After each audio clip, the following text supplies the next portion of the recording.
Today's early edition of Friday Rollin on the BS podcast is brought to you as always by ZipRecruiter. You know what's not smart?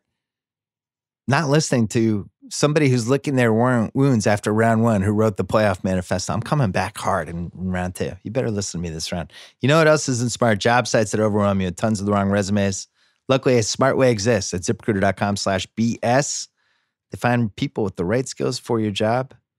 They actively invite them to apply. Right now, my listeners can try ZipRecruiter for free at ZipRecruiter.com/BS. That is ZipRecruiter.com/BS. ZipRecruiter is the smartest way to hire.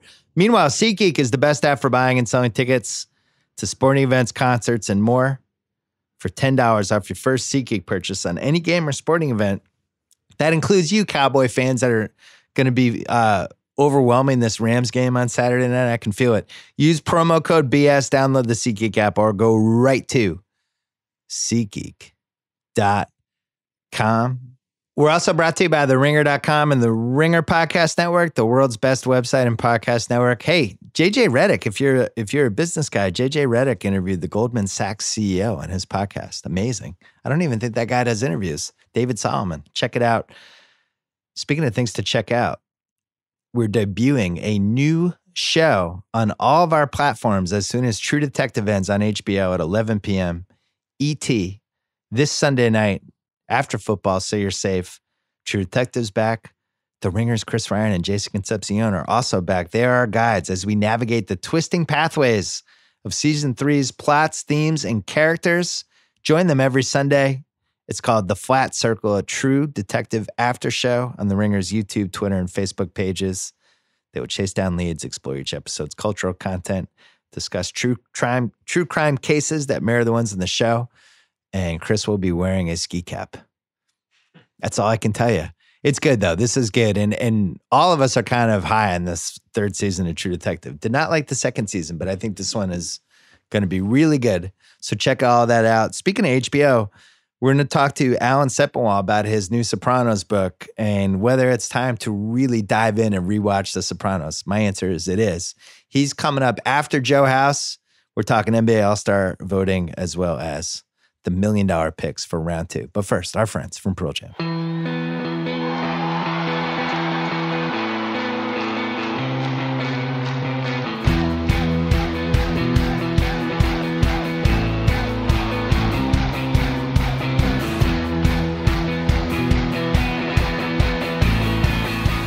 All right, it's a little Friday Rollin here with Joe House, even though we're taping this on a Thursday and it's going up Thursday night. I still feel like it's Friday Rollin, Joe House. If we're talking football, we're talking picks, we got to be rolling, Bill Simmons. I missed you last week. You were on vacation. Look, that's your prerogative. You had to spend time with your family. I needed to bounce some picks off with you. I used Ryan Russillo. I felt like his last name ended in a vowel, so I'd be in good shape there. I violated some rules from the playoff manifesto, and I feel really bad about it. I took an unproven rookie QB. That was not great. And I just did not realize the nobody believes in us power of the Eagles once Chicago decided to play them over Minnesota. I missed that. I'm slipping, House. It's like The Godfather. 10 years ago, Salazzo never could have gotten to me. 10 years ago, the Eagles never could have gotten to me. I would have seen it coming. I will say I appreciate you giving me the extra week to sober up, because the last time I was on this podcast, I was something other than sober. And I would have, if it's any solace, only tried to talk you out of one of those two mistakes. I would have argued vociferously for the Eagles covering. There was just too many points, it felt like to me. I made the same dumb mistake with Lamar Jackson, though. I really felt strongly that the Eagles weren't going to be able to score, and I wasn't wrong. I think what I just wasn't great about was the Bears weren't going to score either. Trubisky was bad for 3 quarters, and it took them too long to get going. We're going to talk about all of that. By the way, just so you know, people love Drunk House. Drunk House was on a month ago. Yeah, we talked about my NBA trade value column. You were coming from a holiday party, you had a couple in you. I got emails and texts from people who really were dead seriously saying that you should have a couple drinks before every podcast. So apparently now you're Dean Martin. I don't know how that happened. That can be arranged. I mean, just give me a couple hours heads up. I'm on it. So before we get to football picks, and we're going to talk Sopranos a little bit later with Alan Sepinwall, I'm happy to talk about that with you at the tail end of this if you want. I have my NBA All-Star ballot, which the media, I don't remember if they did it that way last year, but this year they sent it to me just for the starters. What are my votes? And I wanted to throw at you what my votes are going to be and see if you wanted to talk me out of anything.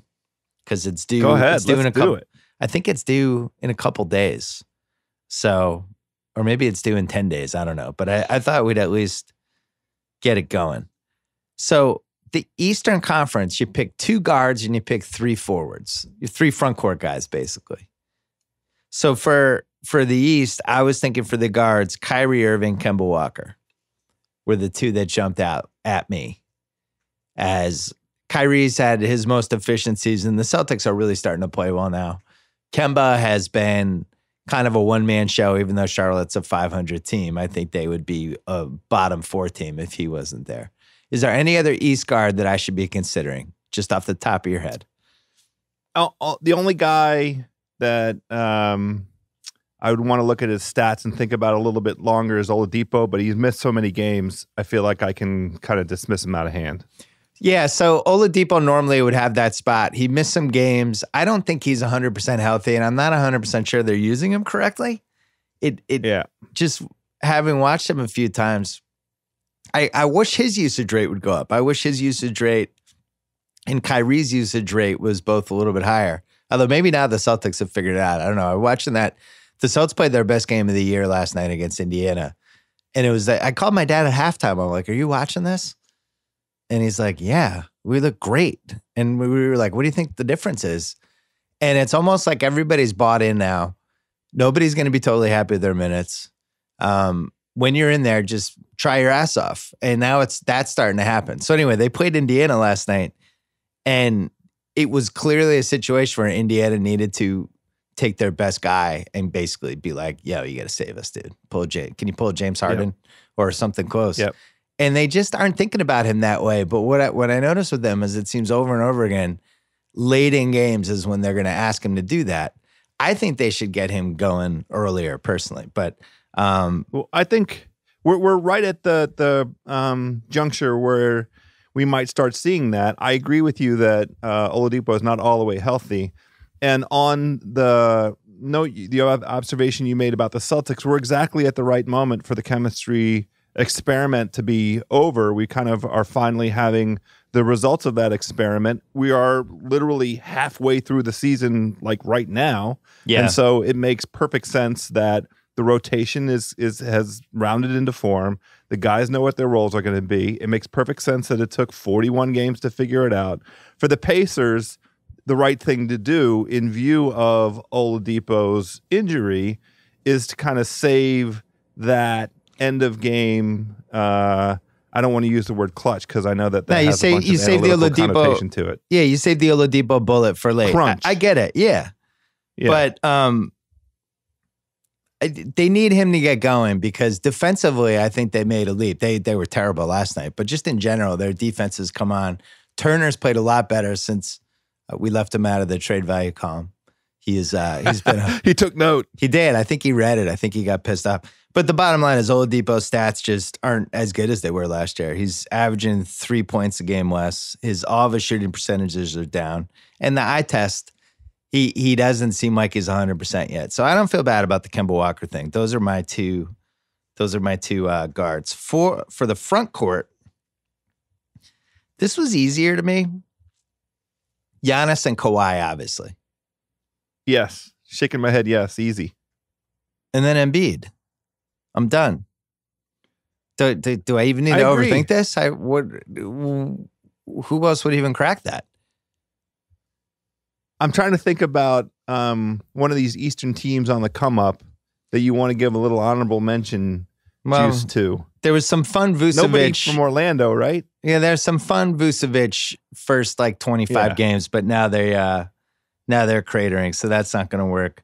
There's been an amazing John Collins run, which we actually wrote about on the Ringers. He's been like a 22-12 guy now for like a month and a half, Why are the Hawks trying to win games, by the way? I don't think they can help it. it's funny because I don't think they want to win games. I just think, they have young guys. And the funny thing is Trae Young really has been up and down, and the downs have been craters. But I think they just have some good players in their team.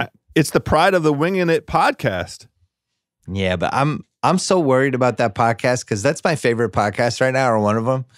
And Bazemore is in all these trade rumors, like that he might be available. Oh, Could no. people get him? It's like Silver might have to step in and just be like, look, you're not allowed to trade Kent Bazemore until after the year. This podcast has been too entertaining. I mean, we need him in Washington. I don't really see anybody else who has a case for a front court spot in the East unless you want to say Dwight Howard for not playing. You can't say Dwight Howard to me anymore. It's just too loaded. Your Wizards team there's some Ewing theory going on a little bit here. Satoransky, John Wall, John Wall, Beal taking ownership. No, nothing. Let me ask you this. Yeah. It was put to me today, a conversation in the gym where all the great conversations occur. Yeah.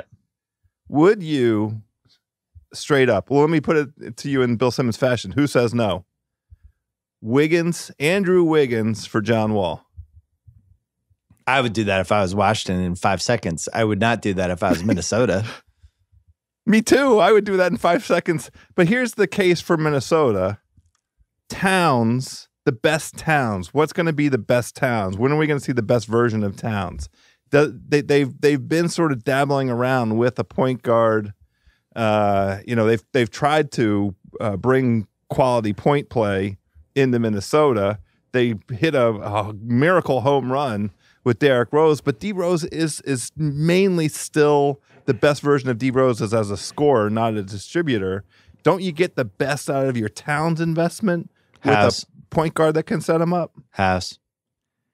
I'm trying. Come on. Can you send me a list of your 10 closest friends? Because I want to surprise you at an undisclosed location a month from now and explain to you in an intervention style that the Wizards have no chance of trading John Wall. It is an impossibility. Can we get Mexico to pay for that wall? You're on Is that too fire much to today. ask? I honestly think you have a better chance of trading Dwight Howard. John Wall is, I would say, the most untradeable contract in the entire league. Let's play this game. Yeah. Speaking of Dwight Howard, this No. is the only Okay. question I'll ask without crossing any lines. Yeah. What's the over-under on number of NBA games that Dwight Howard will play in for the rest of his life? Oh, wow. So if I said 49.5, would you go over or under? I personally am going to go way, way, way, way under, because it's my theory that he's not going to play another NBA basketball game for the rest of his life. I wouldn't be surprised. He has a lot of miles on him already, and he's had a lot of injuries. And at some point, the question for him is whether he wants to go through what Shaq went through like the last 2 years in Cleveland and Boston. Yes. When he was just like big fat shell of himself, Shaq. And then Shaq had like this moment on the Celtics for like a month when everybody was going, oh, wow, Shaq. Whoa. And then he got hurt. It's just too hard for big center to stay on the floor. Hey, there's one front court guy we should mention who isn't eligible for front court, but at least would have been fun for the discussion was Ben Simmons, who I don't think should be an all-star starter, but the league was a little more finite about the positions this time. And it's like, if you vote for Simmons, it has to be for a guard. So I don't know if you feel like Ben Simmons over Kemba is a conversation we need to have. I personally think no. No, and I have recency bias. I watched him commit 7 turnovers in the first half last night against the Washington Wizards. He was really bad last night. And I have you know how old school I am. You cannot put a guy who's afraid to shoot the basketball. You can't name him an NBA starter. It's just a tough one for me. It's funny now because the Sixer fans, they are really going. We ran a piece this week from Ben Dietrich, diehard Sixer fan, really, really pro Simmons. I enjoyed it, but it's now to the point where the spotlight has been on this team now for 2 years in a really significant way. And when you watch them, there's nights like last night when they just seem unhappy. Now they're coming off a 4-game win streak where they seemed happy. Last night was a schedule loss. Last night felt like a schedule loss, but right. You're talking about you have these 3 stars that just on paper fit, but when with the eye test, I don't see it yet. Now they have more time to figure it out, but at some point the offense has to run through one of the 3. You can't do the your turn, my turn, his turn thing, and that's what they need to figure out more than anything. I'm also not positive. I'm still not positive Simmons and Embiid should be on the same team. And I mean that from the sense, like what I talked about with Zach this week about how much fun a Simmons for Anthony Davis trade would be, where I just kind of want Simmons to have his own team where he doesn't have to worry about a center that he has to get involved, and he's just pushing the ball every single time with wings and guys who can jump, and I just want to see him in that situation. Well, here's the thing, though. In this iteration of the NBA, you don't get that right. You don't get to be the guy on a team if you won't shoot the basketball. You can't. No franchise can do that. Yeah, but could he be Jason Kidd late 90s, early 2000s where he's not shooting that much, but everything runs through him? I think he could. But he has to start shooting. He has to shoot. Is it true? I thought I saw a stat that he's taken 0 3-pointers this season. Yeah, see, I disagree on this. I don't know if he has to shoot. I think he needs to create. Whether that actually means he has to shoot from 25 feet, I don't know. But like Draymond hasn't been able to shoot for 2 years, but he's still been able to, create opportunities for other teammates. Simmons is much better than Draymond offensively. I don't know about. Draymond feels eminently tradable. You and I covered this a little bit, maybe a month ago or so. I don't know, but the thing I would agree with you in terms of that creator role. Maybe 7 years ago, the way the NBA existed then. Yeah. Now you have to have, if you have the ball, you have to be able to score it. If the ball's in your hands, you have to be able to score it. Yeah. I don't know. I hate overreacting to what's happening recently. I still feel like there's a place in the world for an offense to run around a guy who is as great on the fast break as Ben Simmons is, and who is such a good half-court passer and who posts up. And that's the thing with the Embiid part of this is I would really just like to see them run stuff through him on the low post way more often than from what I've seen. I haven't watched as many Sixers quarters as Ben Dietrich, but that's always my last thing when I leave a Sixers game. That was what I was scared of in the playoff series last year with Boston. I just never wanted them to post up Ben Simmons because I felt like as soon as they did that, the Celtics, you could tell how scared they were of that. All of a sudden, defenders were flying around, trying to figure out what to do, sending a double at him. And that's what I'm afraid of. So anyway, he's only 22. He's a work in progress. That's you just put it so beautifully. For the purposes of the All-Star starter ballot, right, so Ben Simmons is not going to be the All-Star starter from the East at the guard position. But we have half of the regular season to go. And to my way of thinking, the more interesting half and the playoffs. And so all of that is a brand new tabula rasa opportunity, blank slate to go do some of these things. And we've seen this many times. A team's identity can take off in kind of the second half of the season. And so maybe that's what's in front of us. And I hope so. We saw it last season with them. And that's I think saw it with them and Utah last year. That's why I'm leaning more. I see both sides of the Simmons debate, and I also think it's January and people on the internet just need stuff to argue about every day. I see both sides. I am personally, as a basketball fan, a little disappointed just because of what he showed during the last 30 plus games of the regular season last year and in the first round. And then I thought he lost momentum. The Celtics did something in that round too, and I don't feel like he's fully recovered. Like I thought he was like a dark horse MVP candidate this season, and we just haven't seen that guy yet. So maybe we'll see it. I don't know. All right, in the West, gets a little tougher. Guards aren't that hard. I have for the 2 guards, I have Curry and I have James Harden. I don't know if you've heard of him. Yes. He's been playing pretty well lately. I'm familiar with the work of both of those gentlemen. It doesn't feel like any other name should enter the conversation. So just other names: Dame Lillard, Kyrie. I'm sorry, De'Aaron Fox. Mike Conley's lost some momentum. Drew Holiday, not good enough. DeMar DeRozan, little momentum lately, but not all-star starter momentum. Devin Booker, the team's just not successful enough. Russell Westbrook, averaging a triple-double house. I don't know if you knew that. Oh, it's still the guy is averaging a triple-double house. Oh, MVP. Every game he's getting a triple-double if you average it out. Yeah. I still bet. I went on Zach Lowe's podcast yesterday, and I actually like OKC because Russ doesn't seem like he's a little bit washed or on the other side of his career or anything. He's just not making shots.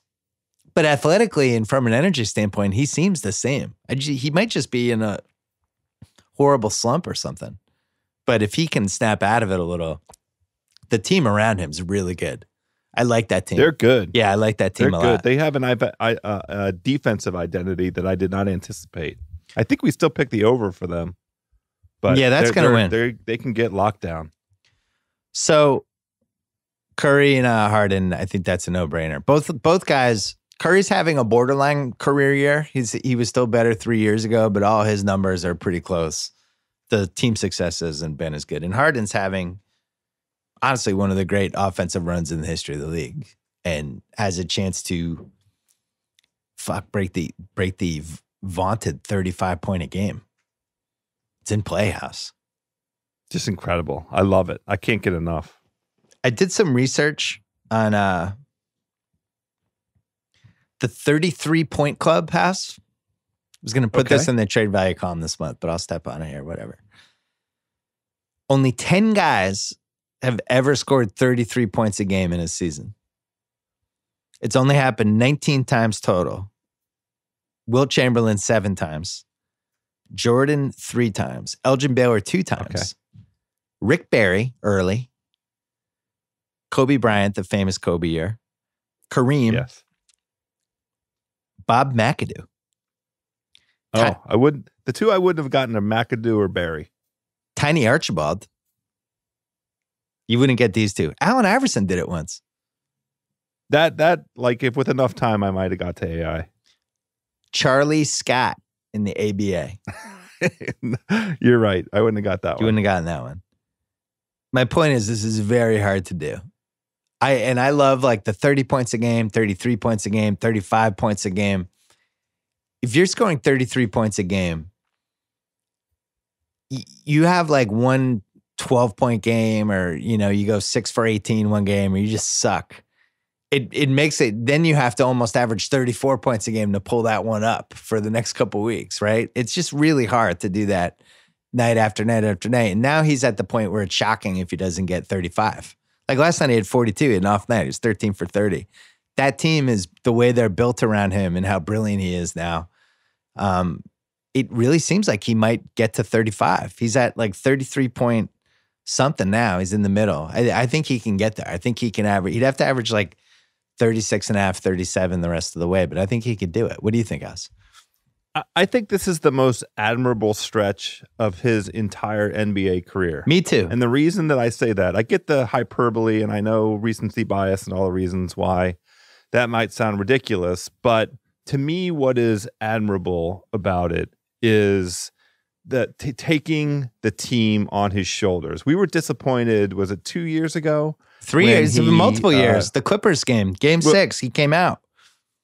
Yeah, well, individual games we've had, disappointments, and his postseason performance will always be a question until he personally makes it not be a question any longer. But just in terms of a regular season, he had a Kardashian dalliance. He showed up a little out of shape, and Houston kind of woefully underperformed. And I can't remember, was that the Dwight Howard year? I don't remember. There's a couple. It's recent memory. Yeah. This team. This version of the Rockets is in a kind of disarray because the personnel impact of losing Ariza and Mabamute and then having, the completely washed Melo along for the ride. That was very impactful. And then Chris Paul just getting hurt right away, all that stuff. Yeah, exactly. And really the only solution for Houston, the only one that was staring them in the face, was James Harden playing out of his effing mind. And lo and behold, we have that. That's cool, I would say. I agree. I made the point on Zach's pod yesterday. What's cool is that his teammates have completely bought in. This does not feel like 2006 Kobe, where they feel like the hired help. These guys, no, not at all. I mean, really enjoying this is bringing out the best version of Capella. Yeah, it really does seem like it. He's been so good that it's actually inspired the other guys on his team to raise their game and to go all out in these games. And that's my favorite thing of this. And it takes, even last night they lost to Milwaukee. Milwaukee had to play really well, and Milwaukee has Giannis, and the key play of the game was a missed shot on Milwaukee's side, and Giannis is an alien and just went up over 7 people and tipped it in from the wrong angle. Like, what are you going to do? They lost to a great player, but they were in the game when he wasn't even playing well. So right now he's at 33.9 house. And now you're talking about the only guys who have averaged 34 a game: Wilt and Michael, the Kobe year, Kareem, Rick Barry, Bob McAdoo, Elgin. Oh no, Elgin didn't even get to 34. So that's it. So this is like, if he gets to 35 a game, now you're talking 4 guys ever have done that: Wilt, Jordan, Barry, Kobe. And I think he's going to get to 35 unless he gets hurt. Well, no, the other thing that might work against that is they're really dying for Eric Gordon to get going. And, he's been in... They might actually die. If they're dying for that, they might actually pass away. Well, he's been in what feels like a 2-month slump. Their true playoff fortune, they absolutely positively have to have a Eric Gordon that is at least performing at his statistical average over the duration of his career, and he's pretty significantly below that right now. And so would Harden sacrifice touches and shots to get Gordon? No. Sorry, Eric Gordon. If Gordon shows... No. The answer's no? No. Okay. So how about this? We'll trade you, Eric Gordon, if you're not happy. You can leave. You're an expiring contract. Right? Doesn't it feel like there is yet, for Houston, all jokes aside, an acquisition to be had? Why don't you offer him John Wall? Apparently everybody's hot for John Wall these days. He's out for the year and he has the worst contract in the league. He is available. You should see if you can get him. Unfortunately, I've met Daryl. Daryl can give you that skeptical eye. And he gave it to me when I asked him about Dwight Howard. I don't want to look Daryl in the face and ask him about John Wall. I can't handle it. I can't handle the rejection.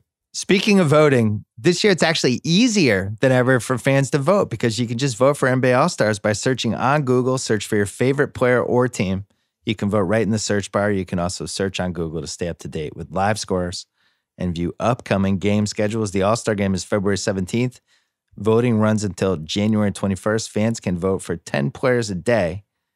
So go vote right now on Google. And we've been doing this on the Ringer NBA show, and we might as well do it here too, talking about what the watch of the night is. Tonight on TNT, Celtics Heat at Miami, followed by Thunder Spurs. So keep an eye on that one, House. Quickly, good ones. Quickly, the front court, and then we got to get to NFL picks. My front court,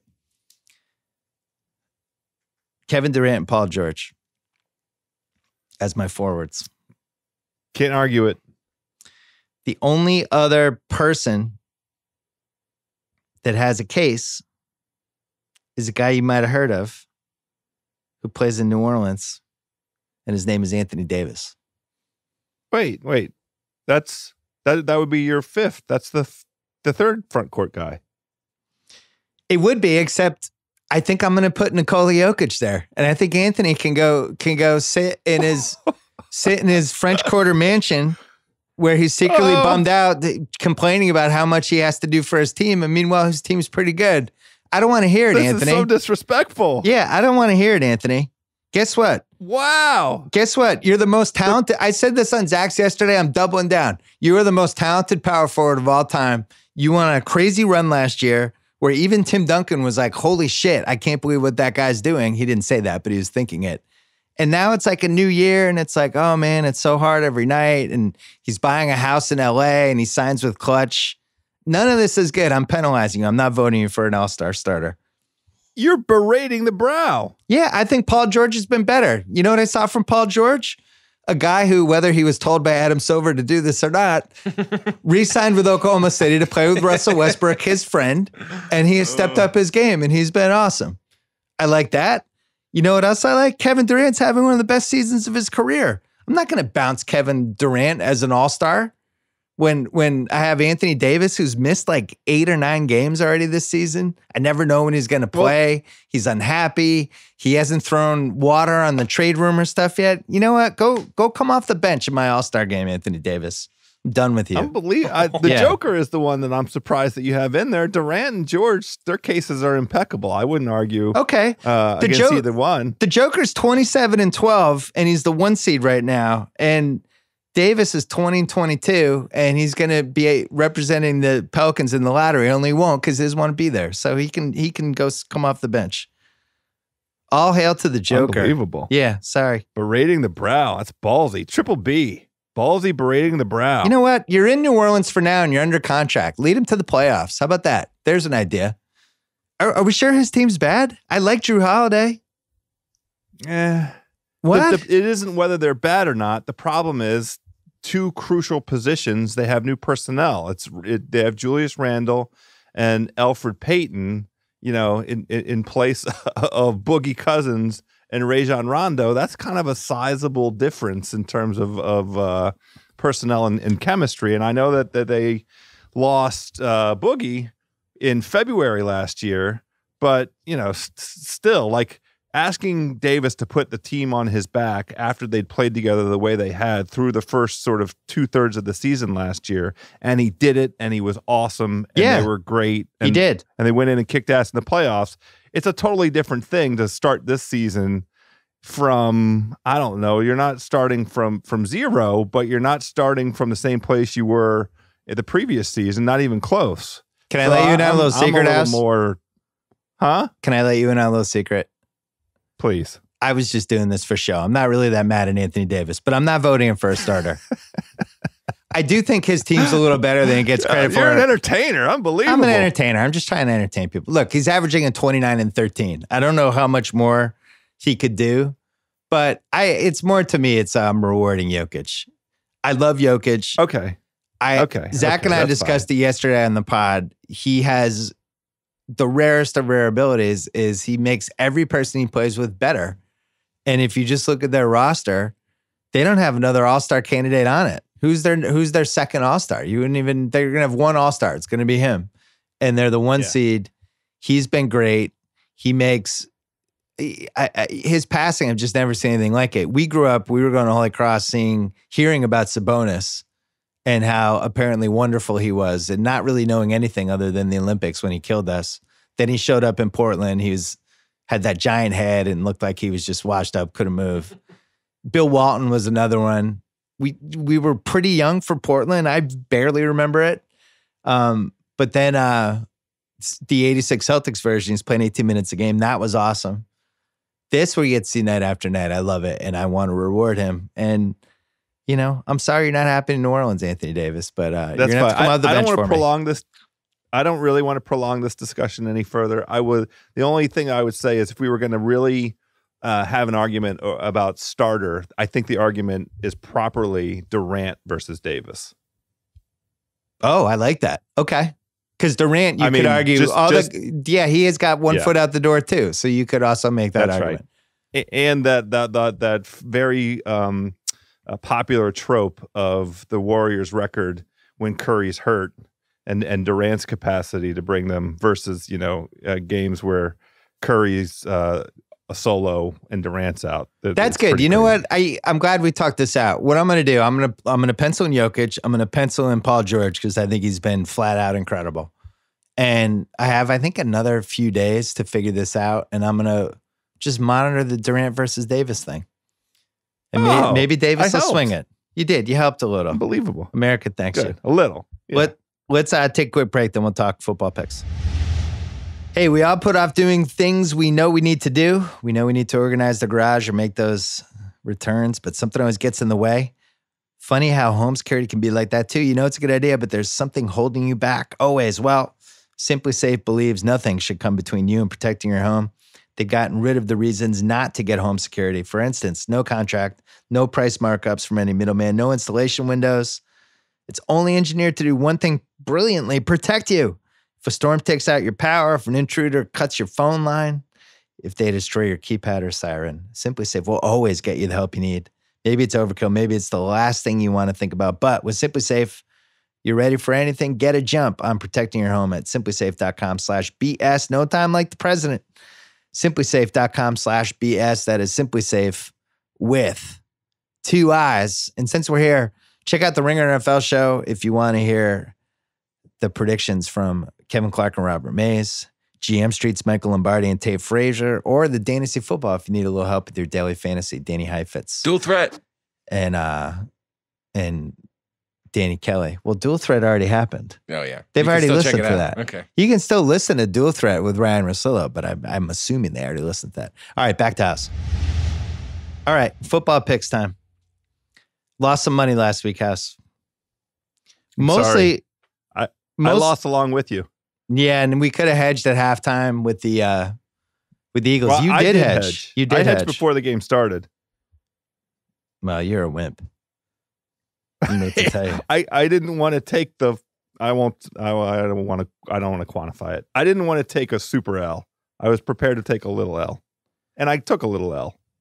I won $1 million on the Colts. I lost 1.1 on the Ravens. I pushed on Seattle +2. I thought I had the tease Bears Seahawks, which I could have teased against. Lost that one for another 1.1, and then lost a 125K flyer. So that adds up to 1.2 with the push, and then 125. So I lost 1.45 1.3 last week, let's say. But I'm still up. The good news is I'm still up. I'm up like 4 million. You got millions to play with. I got millions to play with. We're going to play. First game, Chiefs-Colts. I'm kind of stunned how much I like the Colts. And, so last week, 4 road dogs won, which usually doesn't happen. And that part of my thinking last week was 4 road dogs. I like these 4 road dogs, except I really like Baltimore, but I like the other 3.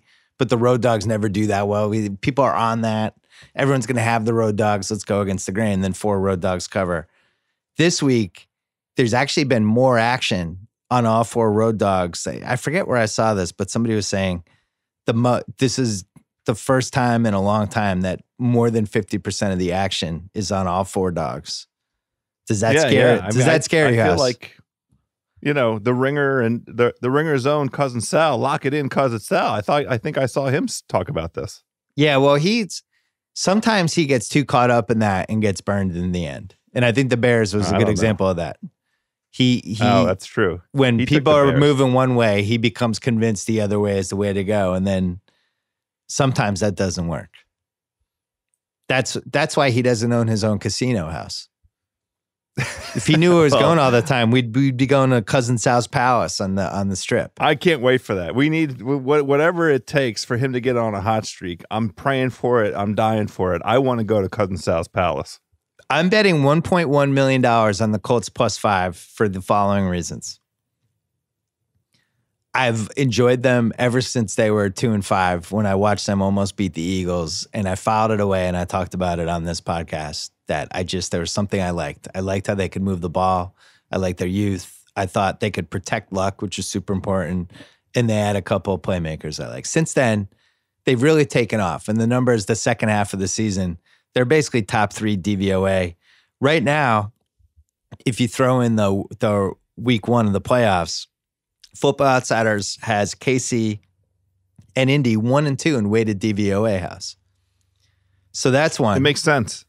I just think when I look at a line and I think the line should be blank and I just am getting points, that's always on my radar. I feel like this line should be 3. I think the Chiefs should be 3-point favorites over the Colts. And I'm getting 2 extra points. I'm getting 5. I like that. Now, here's the thing with the KC defense. They have 2 good pass rushers, and that's about it. The pass rushers against, a crap offensive line can wreak some havoc. As we saw last week, and as we've seen really this whole Colts run, they have a fantastic offensive line, and they're really able to protect Luck. And I think that they can handle the Chiefs' pass rush, which leads me to Kansas City gave up 419 first downs this season. To put that in perspective, Cleveland was the second worst team giving up first downs. They gave up 42 less. It was an NFL record house. No team has ever given up more first downs than Kansas City did this year. The Colts, 371 first downs for the season, 7th overall, 26 in round one. It's an offense that actually just gets first downs. And when it's like 3rd and 7, 3rd and 8, 3rd and 9, you just feel like you can get them. I think they're going to be able to keep the Chiefs on the field. And I think this is a 3-point game. I don't know who's going to win, but I think the Colts are going to control the ball. And the only thing that scares me is the dome team playing outside, which used to be in the playoff manifesto, but I ended up taking it out. And, there's some stats about that, about John Ewing actually on the Action Network. He had read one of the old playoff manifestos I did and tried to figure out if that beware of a team that's in a dome or a stadium or a retractable roof playing outdoors in the playoffs, what's that look like? And it's basically been 8-24 straight up since 2003. Since 1990, 56 dome teams played in outdoor playoff games, and they are 12-44 straight up, 18-36 against the spread. By comparison, non-dome teams outdoors in playoffs, 50-56 over the same. Yeah. If you're on the road and you're not a dome team, I saw that article by Ewing. I enjoyed it. I'm glad that they're looking at your manifesto and testing out a few of the. I'm glad one of us looked at it in there. So anyway, that would be the case against the Colts. There's also a playoff manifesto rule that I think you tell me if this qualifies. Oh, I do. Rule number 7 is beware of all the dome teams playing outdoors, especially in cold weather. So that's still there. There's the beware of the looked a little too good the previous round team. My question is, do the Colts qualify for this? Because they basically didn't score after halfway through the second quarter. They didn't get another point. So I don't feel like I didn't come out of that game thinking they looked awesome. It was more like they looked good early and Deshaun Watson was terrible and that was it. No? It did seem like the Colts gave the Texans every opportunity the second half. It really did. To go do something to turn that game around. It just felt like the Colts were begging. I didn't love the Colts play calling in the second half. It either Houston took something away that Indy was doing successfully, or Indy went incredibly conservative. It felt like the latter to me. It looked like they went incredibly conservative. I'm gonna go. Hold on. I'm gonna go one step further. I think they Milton Berled it a little. I don't think they wanted it. I think they probably had more to pull out of their zipper, but I think they wanted to save some for my man Andy Reid, who is the other reason that I like the Colts +5. Because guess who coaches Kansas City last time I checked? Andy Reid. Man. Guess who hasn't won a playoff game in Arrowhead since 1994? The Kansas City Chiefs. Guess who blew a game to Andrew Luck in Arrowhead only a few years ago? The Kansas City Chiefs. There's a lot of skeletons in this game house. You can see all of them. It's like a cemetery. Well, let's add my skeleton to that. 2,000. I can say the amount. I don't care. $2,300 on the Chiefs money line last year. Oh God, they were a minus 230 to win outright against the. No, it was more than minus 230 because it was against 2,300 to win 500. Yeah. To beat Tennessee. I begged you not to do it. I begged you. You did. You tried your hardest. It's Andy Reid. Do it, House, you don't bet on Andy Reid. You in the playoffs. You just don't. Yeah. So I was prepared, and I still think there is a scenario under which the Chiefs, this game is close all the way to the end, and the Chiefs have the ball at the end, and they score a touchdown, and they cover because of a late touchdown, and that's the scenario under which I think the Chiefs cover. But there's just too much against. You've talked me out of it. There's also an angle. We watched it last weekend. Patrick Mahomes as a debut playoff starter. Yeah, it's an dismal record for starters who are making their first playoff appearance. Now, Patrick Mahomes is different in one crucial respect. he is the second quarterback in the history of the National Football League to have both 5,000 yards and 50 touchdowns in a season. And he's also undoubtedly the MVP of the league. So I don't know if the trends that are running against him as in terms of him making his debut as a quarterback in this week's game apply, but there's enough other stuff out there. The rookie QB thing isn't great. I don't like the third string running back thing either. And I talked about this last week. I don't like when guys who haven't been in the spot before, running back, slot receiver, whoever, those are the guys that tend to put the ball on the ground. So that worries me. Now, if you're talking in the favor of the Chiefs, they had the number one offense. Now, I don't know if it's still number one with Damian Williams, but I guess we'll find out. Great special teams. Second overall special teams. Indy was 27th. That worries me a little bit. But I don't know. I just like getting the points. So we're aligned on that. Colts by 5? Yeah, I'm going to join you on that. Okay. Next one. More controversial. Rams laying 7 to the Cowboys. The case against the Cowboys, Jason Garrett is their coach. They're the Cowboys. Dak Prescott can look good one play and horrible the next. There's all these stats about he's not great against the interior pass rush. The Rams have a great interior pass rush. Even though they haven't got a lot of sacks, they pull out Donald is going to be the best player in the game. They won their game. They're playing outdoors, which you don't think of Dallas as an indoor team, but they actually are. You don't think of LA as an outdoor city. But let me tell you, House, it's freaking cold here, especially at night. It's going to be probably like 48 to 50. So, you sissy. Well, I'm just saying it's not going to be warm. It's not going to be like we're not going to be going to the game in shorts with drinking banana daiquiris. Okay.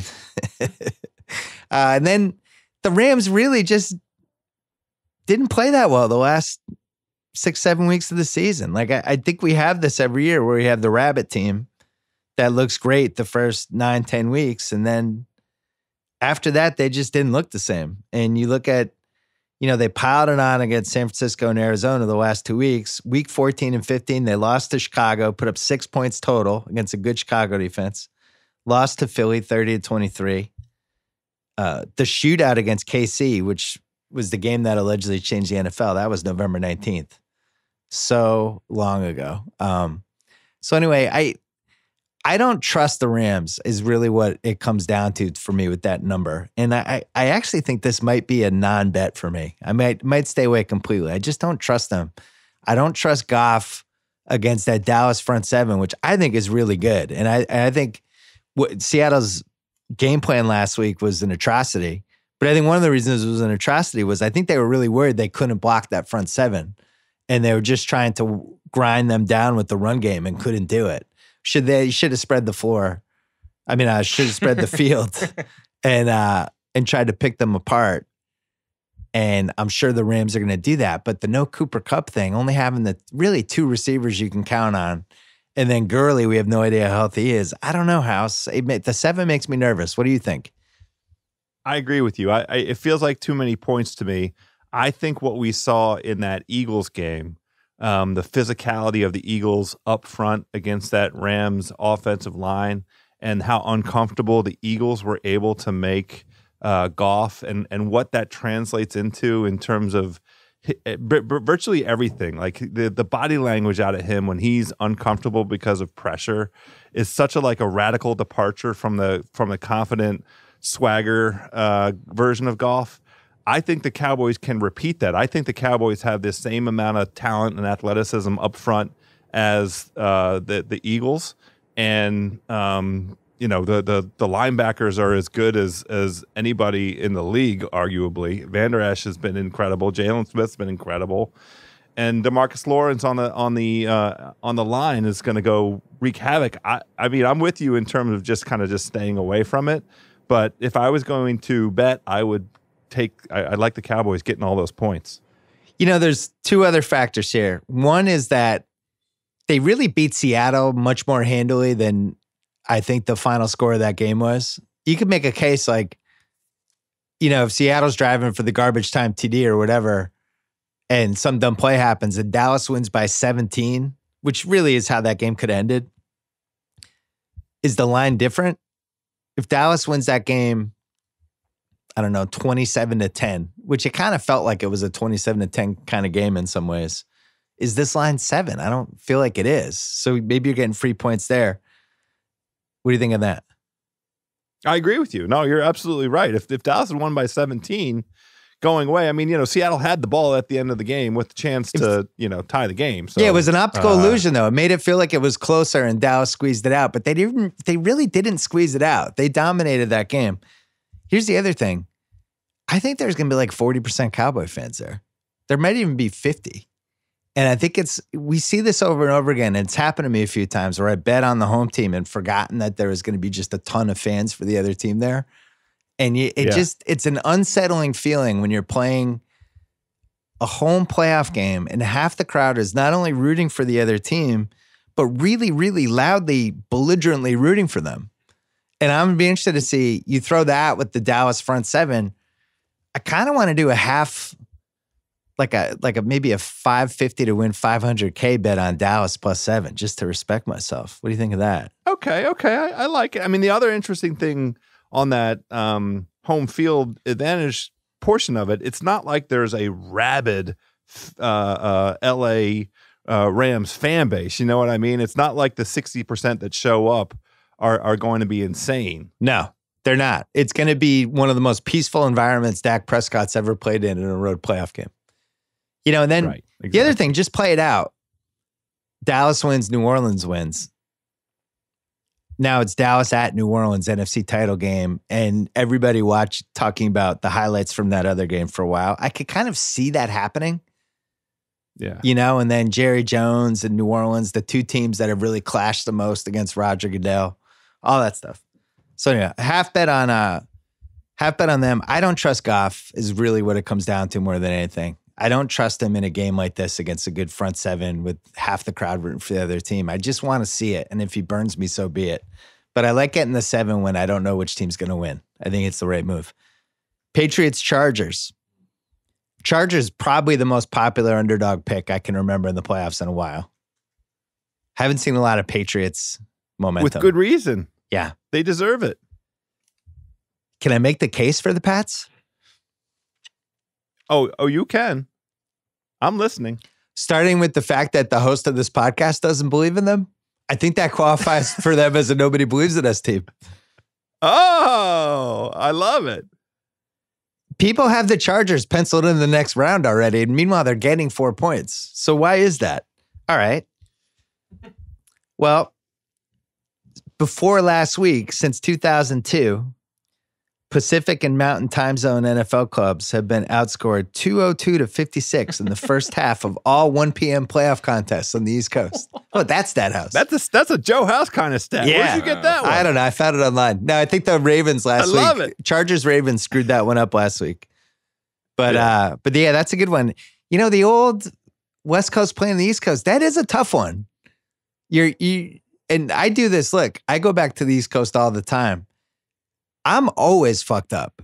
I can't fall asleep till 3 in. I always wake up at 9:30, 10 o'clock. So 10 o'clock in the morning game, you're getting up at 5:30, 5:45. It's freezing. That just sucks. So I'm throwing that in there. Well, just a gentle tap the brakes. The Chargers just had that very same thing last week. That's true. But in that game, they had the benefit of Lamar Jackson and the Ravens coaching staff actually squatting and taking a giant dump on the field. I agree. So let's talk about the Chargers offense in that game in Baltimore, House. 66 plays. How many first downs do you think they had? 66 plays. I'm going to say a dozen first downs. 14 first downs. Rivers, 32 passes for 160 yards. Running game, 33 carries for 89 yards. Offense wasn't that good. Well, maybe it was just they're at Baltimore. It's cold. All right. Rivers, since Halloween, he's thrown for over 275 yards. How many times, House? None. Twice. Oh, okay. I tried. When was the last time the Chargers had a 100-yard rusher in a game, House? October? November 4th. Oh, I was close. How many games in a row have the Patriots won at home, counting the playoffs? Yeah, this is the thing. This is the nephew. tipper. Hold on, nephew Kyle is a boner. This is so fucking weird. Tell me. I just Put need that something. thing away, Kyle. Jesus. Just get on with it. Tell me. How many games in a row have they won at home house? 473. No, 16. It's a lot. Oh, okay. Here's the recipe for them to win. No, first of all, if you think the team's going to win, you just have to pick them. I can't worry about the 4. I disagree with this, but go ahead. No, when it's 4 or lower, it's not like I think the Pats are going to win, but I like the +4. Like I just can't do that. If it's one thing, if it's Cowboys, I can. That's fine. Well, you can. That's fine. Yeah. This is a weirdly good matchup for them. The Chargers offense versus the Pats defense. Rivers isn't a guy who scrambles around. That's always been a problem for the Pats. They don't have like the overpowering running game. I think there are certain teams out there that could rush for 230 yards against the Pats. I don't think the Chargers are that team. They've had a lot of success against Rivers, and they have a really good secondary now. I'm pro Pats secondary. It's the best unit on the entire team. Special teams, Belichick. They're bringing the kitchen sink out. This game reminds me of the Ravens game from a couple years ago that they ended up winning 35-31. Edmund pulled the play out of his ass, the double touchdown throw, where it just like you kind of left the game thinking the Ravens were probably a little bit better, but the Pats were just the Pats and they were home and it's Belichick and Brady and they figured it out. It has the marks of that. And then you talk about offense. I think they're going to try to run the ball, control the clock, shorten the game, and just kind of do their thing. And I like the -4. I'm not going to bet on this though. Oh, you're not going to bet on it after all that? Nah, I'm going to put. I'm not putting a full bet. I'll do the 550 to win 500 on it. Yeah. I want to say, here's what I'm rooting for. You know what? I'm canceling that bet because I have another idea that I'll tell you in a second. All right. So I'm going to parlay them with somebody in the next game. Oh, interesting. Yeah. I can't wait. Yeah. Go ahead. What were you going to say? You mentioned your sort of best case scenario matchup for next week of New Orleans, Dallas. And it's very rich in terms of the storylines and the storied franchises and all that thing. I personally am rooting for, on the other side, the Patriots against the Chiefs. So that doesn't go against your Colts getting the 5. And you've made a very persuasive argument for why the Patriots should win on Sunday. I think Patriots Chiefs, the passing of the guard, the Tom Brady, the Mahomes Brady matchup. Andy Reid, can he finally get over the hump? Is this the last gasp for Brady and Belichick? I just think it's a very, very, and the Patriots would have to travel to Arrowhead for this. I just think in terms of my dream matchups for next weekend, that's what I want. The Patriots traveling to Arrowhead is my worst case scenario. You know what I need? I need the Pats to win, and I need the Colts to beat the Chiefs, and then come to Foxborough, and we've beaten the Colts like a drum. That's what I need. The Pats have also been very successful against the Chargers over the year. Now, here's the case for the Chargers really quickly. It does have this is Phil Rivers' kind of a year type of vibe to it. He's, oh my God, the best quarterback not to play in a Super Bowl, all that stuff. They're really good on the road, as has been discussed ad nauseum, mainly because when they're even playing at home, they're on the road. They're playing in this stupid stadium that half the fans root for the other team. It's a great point. I don't think it really matters where they play, but I do think last week's game made them look better than they were because Baltimore was just horrible offensively, just horrible. And they had just played them 15 days before and figured out kind of the perfect scheme to fluster whatever the Ravens were trying to do. And the Ravens just didn't audible out of it in time. But, they had 7 defensive backs out there. Good luck if you're going to play 7 defensive backs against Brady. They'll change on the fly. That's the big thing with Brady. You can't do gimmicks against Brady. He'll figure it out. So I don't think it's the same Tom Brady anymore, but I think his brain's the same.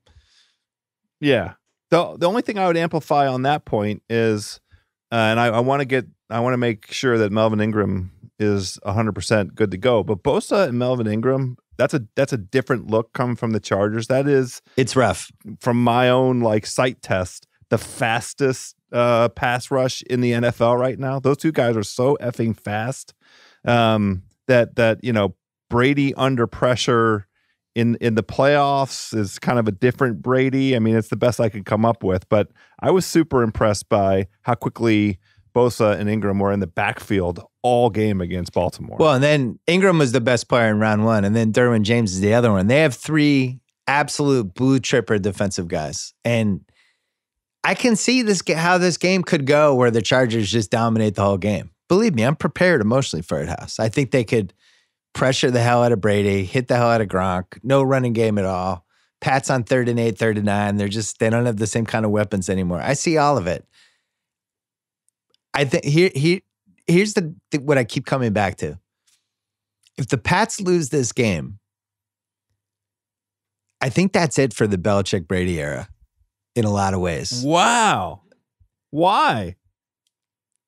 Because I don't think it gets better. There's no roadmap for this to improve. This is basically, if they lose this game to the Chargers, we are now in this mode. And I saw it happen with the Celtics in 91 and 92.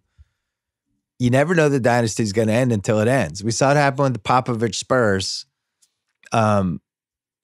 What year was that when they lost to the Clippers? Remember that in round one? Oh, yeah. Round one? Yeah. They lost a game 7 and the Clippers beat them. And we kind of knew they weren't coming back. It was like, if they come back, it'll be with a new nucleus and Kawhi, and this, whatever era this is over. And I think that will be the legacy. If the Pats lose at home to the Chargers, I think it'll be an ass kicking if they lose. And then we'll come out of it and we'll go, this is over. I don't feel like that's going to happen on Sunday. I just don't. I actually think the next Sunday it could be when it happens if they have to play an Arrowhead. So yeah, well, I think that that narrative is precisely why I think New England's going to win, and it's going to be like a field goal at the end. I think it's going to be tight throughout, and I think that it will take all of the Belichickian and Bradian powers combined to ward off all of the mojo that Phil Rivers and the Chargers have going for them. And I think that they kick a field goal at the very end and then advance and then maybe go get their ass kicked by the Chiefs next week. Do you know anyone who's taken the Pats -4? Have you seen that anywhere? Seen one person? Here's the case for that makes me think they win a game where it's like they win 27-21 or 27-22 or something. But the Chargers have the ball with a minute left and they're on like the Pats 8, but somehow they don't even cover. Right. We could be one of those. I don't know. I just don't feel like I'm down on this team. I see the finish line. I just don't feel like it ends on Sunday. I don't know why. Now here's one other factor. I'm going to be at my daughter's soccer tournament on Sunday. I don't know how that factors into it. I'm going to be watching this game on my phone. On the phone, okay. I was wondering if the iPad was going to be part of it. No, I'll have my phone and it'll be done. I'll be able to see the second half. It'll be fine. I'll probably be drinking. I'll bring a flask. Here's what I'm doing for the other game. So I'm not happened before, right? Yeah, it's happened. It hasn't turned out well. It was 2018 Broncos Pats. Saints Pats, I'm doing a parlay. That's the second bet. It's -105, Saints to win, Pats to win. And I can't get past the fact that the Eagles only had like 9 points last week, or 10 points with 5 minutes left in the game. They barely squeezed it out. I think you need points to beat the Saints, and I don't think they can score enough points. And I think everybody is on their jack. I think the Bears blew that game. I don't think the Eagles were a better team. I think the Bears were a better team, and they just fucked that game up and did a bunch of dumb shit. And the Eagles snuck by, and now they have all this big dick Nick momentum, and here we go, and this is happening again. And I think the Saints just roll through them. I think the Saints are the one really good team right now. I believe in the Saints. I agree with that. I'm not prepared to lay the 8 with the Saints just because of the one last gas from Big Dick Nick. Big Dick Nick. Big Dick Nick. Big Dick Nick. But the real risk for Philly is the track meet, and we already have evidence of that. It was barely 2 months ago. New Orleans ran them out of the Dome. New Orleans in the Dome is just such a different team altogether, their own home dome. And I was looking for some chinks in the armor. I went to look at their last 6 games. You know, the only game that was a genuine loss was to Dallas. And, you know, all credit to Dallas. That really changed the trajectory of Dallas' season. So it was a Thursday night, though. I don't never count those. You beat me to it. Yeah. So I'm with you. I tried to find something about the way the Saints have been playing that would give me a reason to think that they could lose this football game, and I just couldn't come up with it. The other interesting thing is they have the 3 best offensive players in the game. Not just 2 of the 3; they have all 3. They have Breeze, they have Michael Thomas, they have Kamara, and all of those guys will make plays in this game. The question for me is, can the Eagles score enough to hang? And I don't think they can. I have a lot of respect to how the Eagles, how they turned their season around. I thought it was interesting, though. Trubisky just started to pick on Maddox in the second half of that game. And yes. And the announcers started talking about it and like, wow, if they had done this sooner. The Eagles have always been one defensive back short, and I don't know if you can be against the Saints. They're just going to find whoever that is and attack the living hell out of that guy. Well, and Michael Thomas especially, there was a stat that I saw about Maddox being especially susceptible to the double move. The double move. Yeah, the double move. I was going to call it the stop and go because that's what we used to call it on the playground. But right, the double move. Michael Thomas, master of the double move, and has demonstrated throughout his career. And poor Maddox, I mean, this feels like that kid's going to be out on Toast Island. Couple of playoff manifesto things. I know you have to go. Don't bet against God puppies or gambling theorists from Pakistan. That's rule number 2. If Nick Foles wins this game, I'm putting him into rule number 2. Don't bet against God puppies, Nick Foles, or gambling theorists from Pakistan. He's going in. Okay. Basically, betting against Nick Foles is like betting against God, but maybe it's something like quarterbacks who have a nickname Big Dick. Like whatever. I'm working him into rule 2. And luscious lips. I mean, don't forget the lips. But where have the everybody believes in us team, rule number 5? That is 100,000% the Chargers, right? Aren't they the everybody believes in us? I feel like it. I feel like they have so much momentum. With the Saints too, maybe. That's the only concern with the Saints, honestly. Rule number 10 is when in doubt, gravitate toward one pick that would screw over the most gamblers and experts and would definitely go against the single worst gambler you know. That is 100% the Chargers. Everyone likes the Chargers. I'm sorry, they just do. There's no terrible QB in round 2. There is no scary coach in round 2 other than, Jason Garrett's in rule number 13. Andy Reid is as well.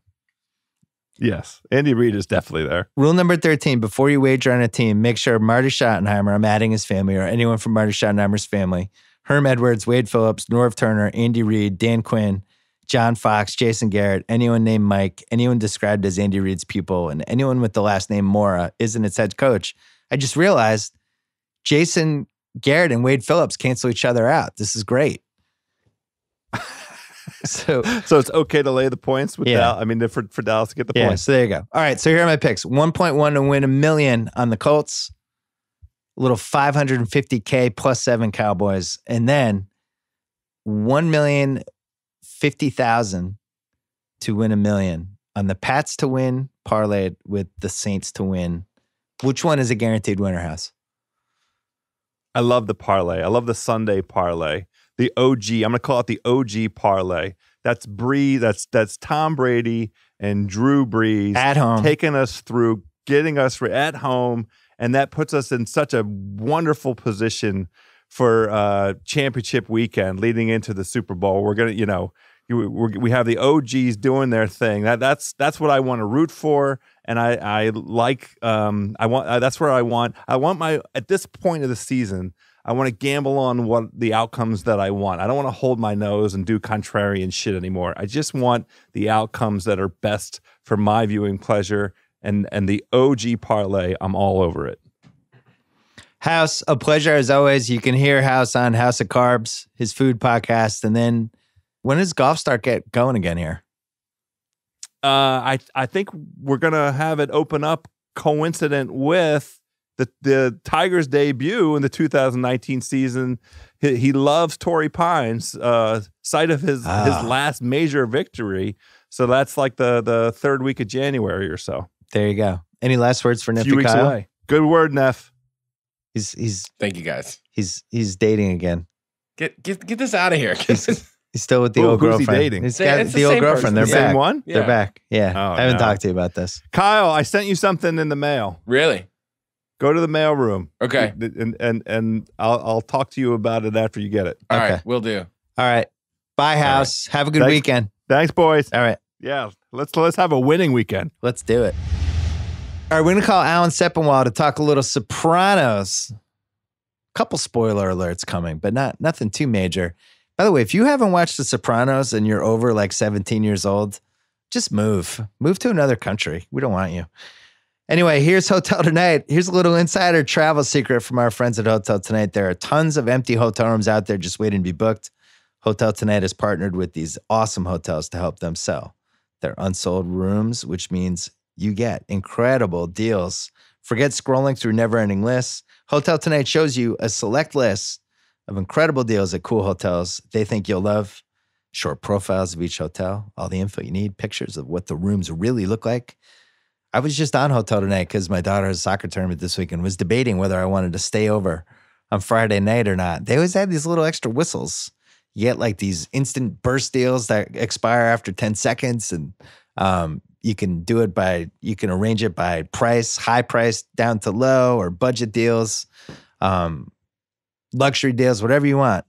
Hotel Tonight, it is a great app that they keep improving over and over again. Perfect for spontaneous weekend getaways, 3-day weekends, business trips, 24-hour trips with your daughter. She plays club soccer at freaking mid-January in Southern California. To start scoring amazing deals at incredible hotels, go to hoteltonight.com or download the app right now. All right, on the line right now, co-author of the Sopranos Sessions, which is out this week with Matt Zoller, Seitz, Alan Sepinwall, a long-time guest of this program, dating back to the old BS Report days. You were coming on like, what was it, 2008? Yeah, I was still working at the Star-Ledger back then. Oh, remember when they had newspapers?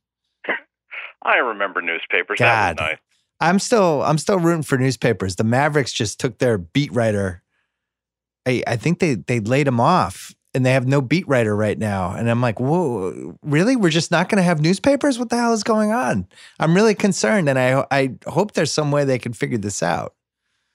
It's tough. It's really, having witnessed it from the inside, it's not a pretty thing.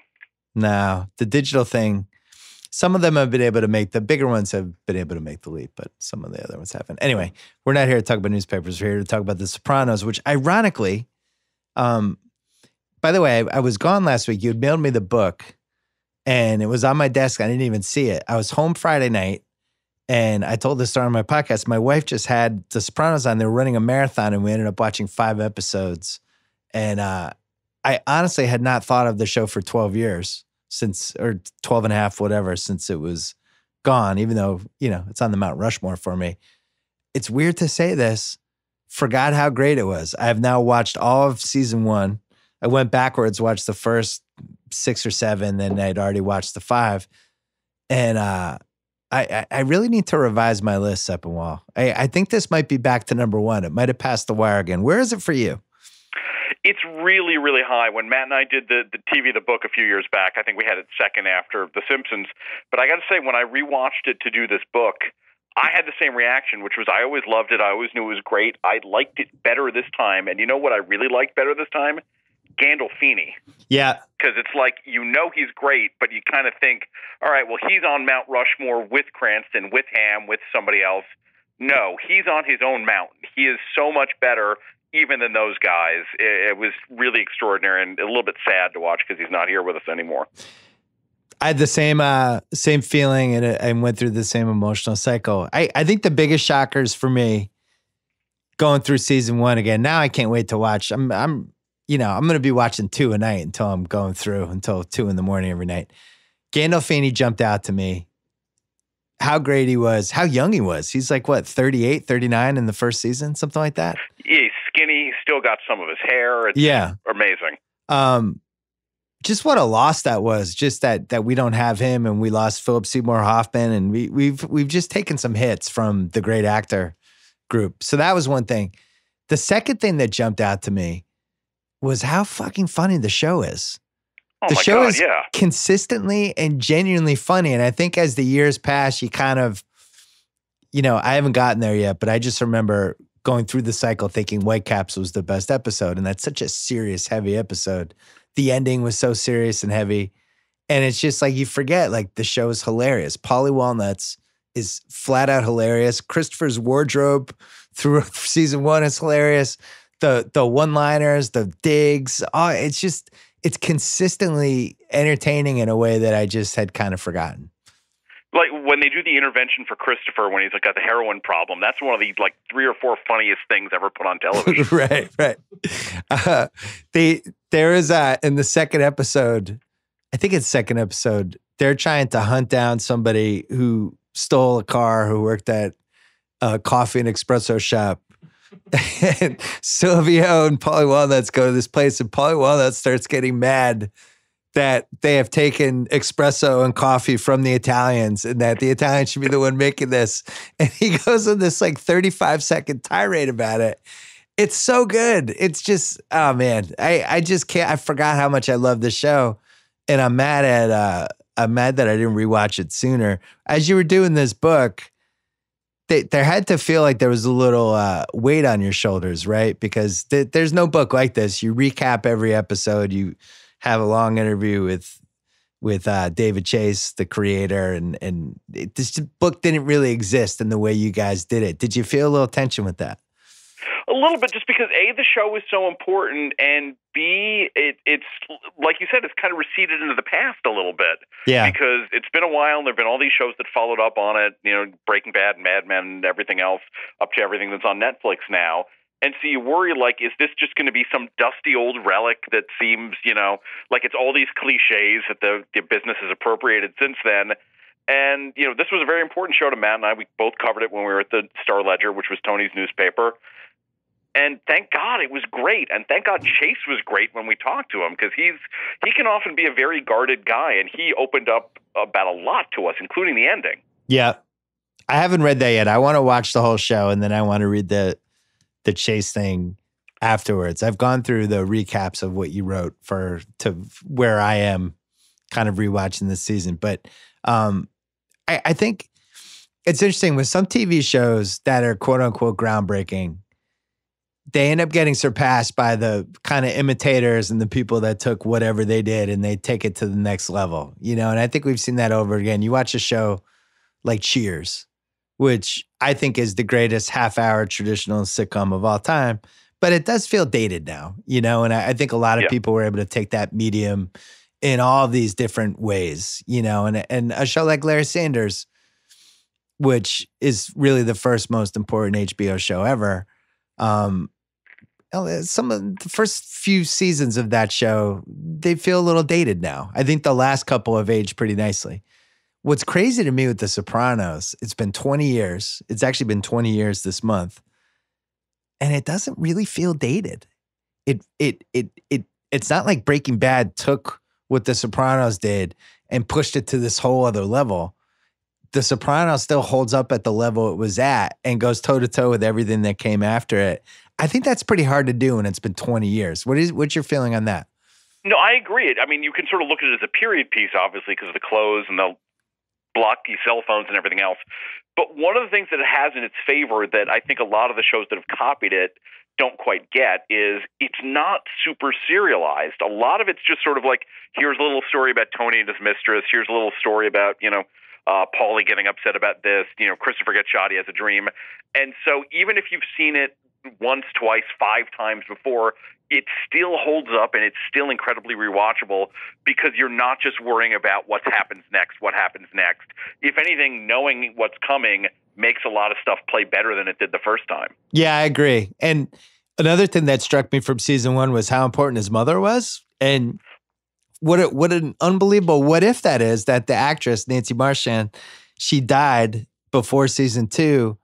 And I don't know if you talked to Chase about this. You must have. Yes. How does the show look different if she's just alive for the entire run? What happens?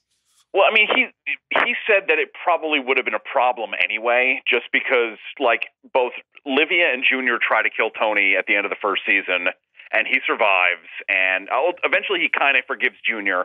But the idea that he would let both of them be in his life for years and years after this, it would have been tough to justify if it was two. I think he would have noticed it more. Yeah. Because it was just Junior, you could sort of accept it, and also Junior was hilarious.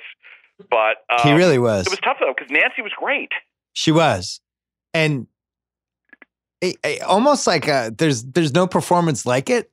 That one scene when they take her to the nursing home and she's just eyeballing the lady behind the desk, and she's just death staring her with that, and her face doesn't move. I can't remember. Did she win the Emmy for that? She did not, and I think part of it is because the Emmys, they vote on a single episode, and I don't think any one episode of Livia quite gives you the whole idea. You got to see that gradual, from her just seeming like a dotty old lady to her seeming like this ruthless sociopath who's going to get her son killed. Yeah. Well, the other great thing about rewatching with all the equipment that we have these days, I can skip over the Father Phil scenes. It's like, oh, great. Oh, it's Father Phil. Fast forward. Going forward 3 minutes. I forgot because my memory was that college, when I was watching it in the moment, I was late. I didn't watch the first season in the moment. And I had my old website at the time, and my readers were just killing me that I wasn't watching it. And I was like, all right, fine, I'll watch it. And I remember binging it and getting to the college episode, which is really where I felt like the show fell in place mentally for me. Just the fact he's being somebody's dad and all the stuff that goes into being a dad, but at the same time, he's on this quest to go murder this guy who had turned out the family and was on the lam. But then I'm rewatching that episode. So much of it was Carmela and Father Phil, and I was like, oh my God. Jeez. Oh, now they're going to have more wine. Oh no. What do you think was the right length? What were the number of episodes the Sopranos ended up with? Like 70, oh my God. 80? I should know this because I wrote the book. I think it's either 62 or 80. I think it's 82. Yeah, I'm going to say it's 82. What do you think the right length of episodes should have been? If David Chase could do it all over again, what do you think? Like under the current parameters that we have where you can put out a 10 episode season if you want. I think it's pretty close. I think there's definitely some episodes that don't work, and that's the interesting thing when you get into Sopranos versus The Wire is Sopranos is just a more uneven show. It's in the DNA. Some episodes don't work, some characters don't work, and that's fine. I think the only part of the show that just really probably shouldn't exist or wouldn't exist if it wasn't for the fact that they didn't know exactly when it was going to end is the second half of season 6 when Vito goes to New Hampshire. Yeah. And some of the other stuff does because clearly they weren't sure whether that was going to be the final season when they started. And then they had to figure some things out later, and you can tell they're kind of stalling. And then it's just a lot of Vito. Yeah. The other thing that the dream sequence stuff, I don't know where you stand on it. I remember we probably even talked about it on my old podcast. I'm never a huge dream sequence fan, just in general. I think it's kind of a crutch. The Sopranos did it about as well as anybody's done it, but I could argue it's a little heavy. And also, like Sal was talking about the therapy sessions. Some of them are great. Some of them, it's like I remember as the seasons went along, it's like all right, he's in therapy again. Okay, can we get back to Polly Walnuts? But for the most part, pretty perfect. I was shocked by how great. The first season of anything just shouldn't be as good as this first season is. And I think most of the other great shows tend to kind of meander into where they're going to end up being, or it takes you a while to get a grasp of the characters, or this one is just coming out of the gate, hitting home runs. And I don't know, is it the greatest first season, you think? Quite possibly. It's sort of like, a rock star's first album where they've spent their whole life waiting to do this. Yeah. And they're doing it and they have all this material and they're pouring it all out into this one album. A lot of this is based on Chase's relationship with his mother. That's where the idea for the show began. His wife's like, you should make a TV show about you and your mom. And somehow it became a mob show. So he had all these ideas right away and he never expected it to last. And so he just put the pedal to the metal and, put everything into it. The fact that it's still great after the first season is almost the bigger miracle to me. Yeah. Well, we talked on we did a Rewatchables podcast about The Godfather, and we talked about how not only was this probably, in my opinion, it's the greatest movie of all time, but it's certainly one of the most influential pieces of pop culture of the last 50 years. Sean Fennessy argued it was the most influential. But one of the things that made it so unique and so crazy is that it spawns basically The Sopranos. The Sopranos is like the son of The Godfather, and they're very wary of it. Like they constantly, not only do they reference The Godfather and Godfather 2, but they call it 1 and 2. They don't even call it Godfather, and it's so ingrained in the dialogue and even the way that when the kids are starting, the daughter knows she pretty much knows Tony's in the mob. The son has no idea. But just the Godfather hanger of this whole thing. Did Chase talk about that when you interviewed him? What was funny is he said when he first saw the movie, he didn't like it. He felt disappointed because he had read the book and he'd liked that, and he'd grown up around wise guys in Jersey, and he's since come to love it. But I was shocked to hear him say that he didn't like it the first time. But what's really interesting about the relationship between Godfather and The Sopranos is how, like, Tony so desperately wants to be, a Corleone or something, and he knows that he's not. He's the strip mall Godfather. He's out in the suburbs, and the real serious wise guys are across the river or over in Brooklyn, and he will never be quite like them. And that's a fundamental part of the frustration of his existence. Yeah. Well, and this point's been made a million times by a million people, but this was really the first anti-hero. I mean, we'd seen it in movies. We'd never seen somebody pull it off as well as they pulled it off in a TV show. Oz is like the lost HBO show that, and that came before The Sopranos, but hit some of this too, where you had just these really evil people that you're weirdly rooting for because you've spent time with them. Yep. And The Sopranos, I kind of forgot how awful the characters were the first season, how just terrible people they were, especially Christopher. Christopher is pretty much just the all-time low-life, terrible person in season 1. But I know where he's going, so I'm rooting for it. But at the same time, like, man, they really pushed the envelope. Did Chase talk about, did he get notes on you're taking this too far? People aren't going to like these people? Not really, because it was HBO and they were still new at making shows and they didn't have to answer to advertisers or the FCC or anything. And so they didn't really care. The only real fight he had was very early on in college. They didn't want him to kill Febby. They thought, you can't do that. You'll lose the audience. That's the bridge too far. And Chase said, no. If he doesn't do this, he's BS, and the audience will not believe in him. He has to go there. And he was right, because that's the episode where everybody really started talking about the show. Right. What does TV look like if The Sopranos never happens? I have no idea, because, you say The Godfather is, the most influential bit of pop culture of that part of the 20th century. Sopranos is the most influential scripted TV show, I would say, since I Love Lucy. Like, everything about scripted TV, and especially drama, but also comedy in a lot of ways, in 2019 owes itself to what The Sopranos started doing in 1999. Serialization, anti-heroes, narrative complexity, moral complexity, more adventurous filmmaking, all of these things that, we were told for decades TV could not do, audiences would not accept. They accepted all of them with this show. And as a result, that's what's led to, there now being 500 different scripted shows being produced every year. And good female characters, too. Even Carmela, even in the pilot, he's getting a CAT scan. And they're arguing, and she's like, well, that's why you're going to hell, Tony. And they just throws the absolute off-the-top rope dagger at him.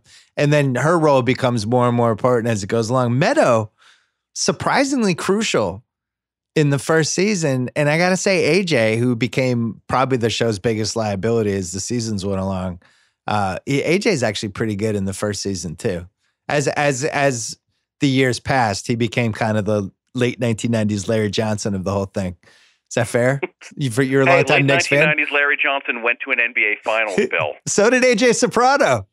He played for multiple titles. The 4-point play against Indiana, man, AJ never did anything that good except maybe when he farted while talking to Meadow. Yeah, that's about it. And challenging the school bully, that whole thing. What was the biggest revelation you had as you were working on this book?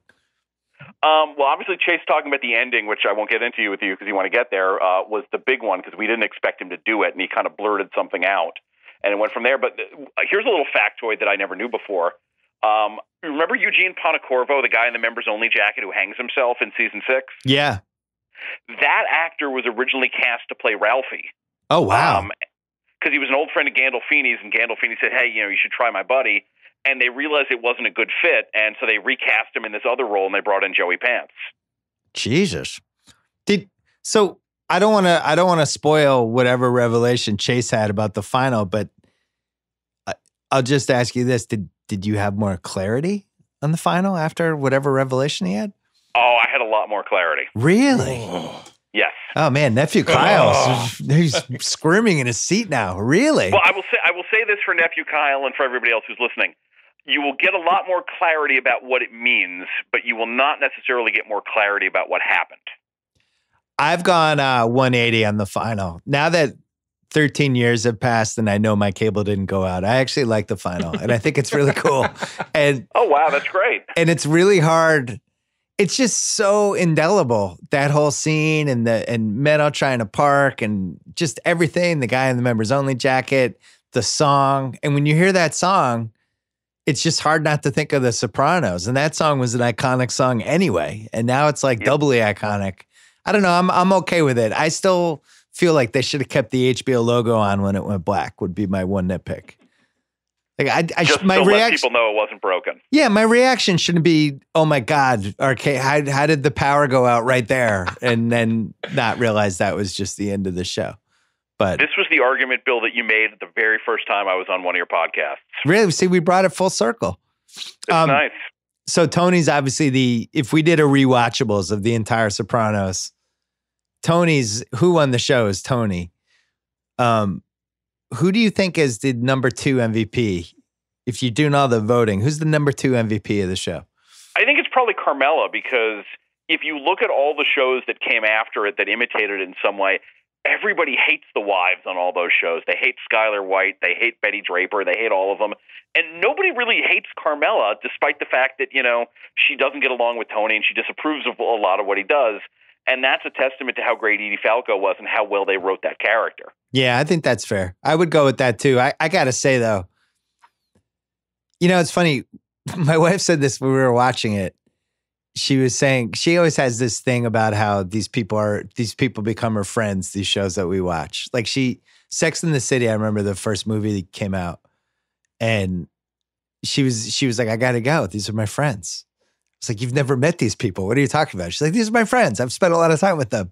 And I felt that way with The Sopranos. And she said that. She was like, it's nice to have our friends back. I feel like Paulie Walnuts, he's in your life for 82 hours and then he's just gone and that's it, And I think that was the big thing for me with the rewatch. So now I think I got to bang out all the classics and really size them up with some perspective.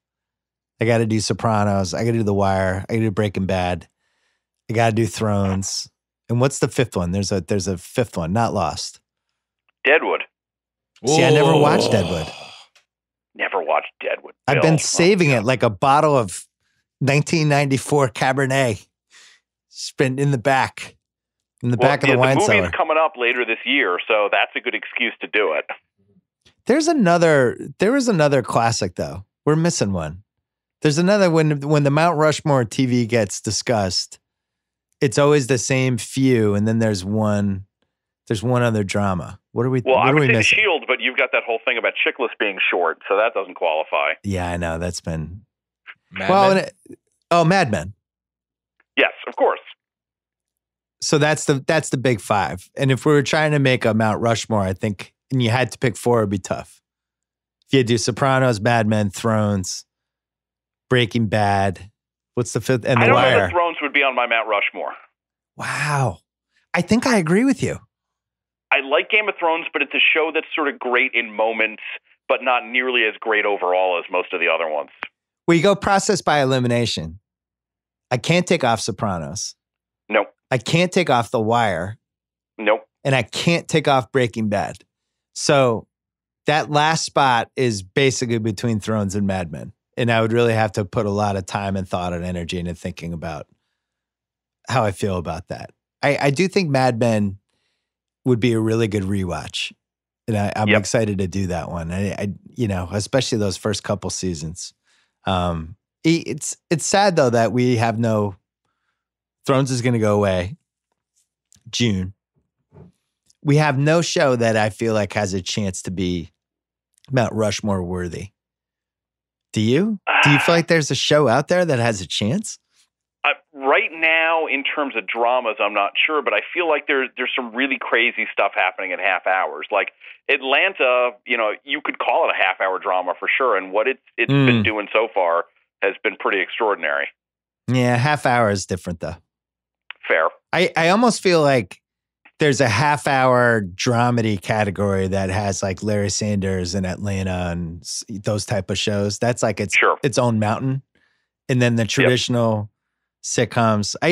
I've been really surprised by what kind of legs The Office has and how it's kind of become the show of this generation in a lot of ways. We had some friends of the family over, and like all the kids got together and they were watching a bunch of Offices and a bunch of Parks and Rec. So that's definitely going on to the next generation. And I think The Good Place is going to be like that as well. And I've said this before, but I think the streaming thing, one of the great things about streaming those half hours is they're really 22 minutes if it's a network show.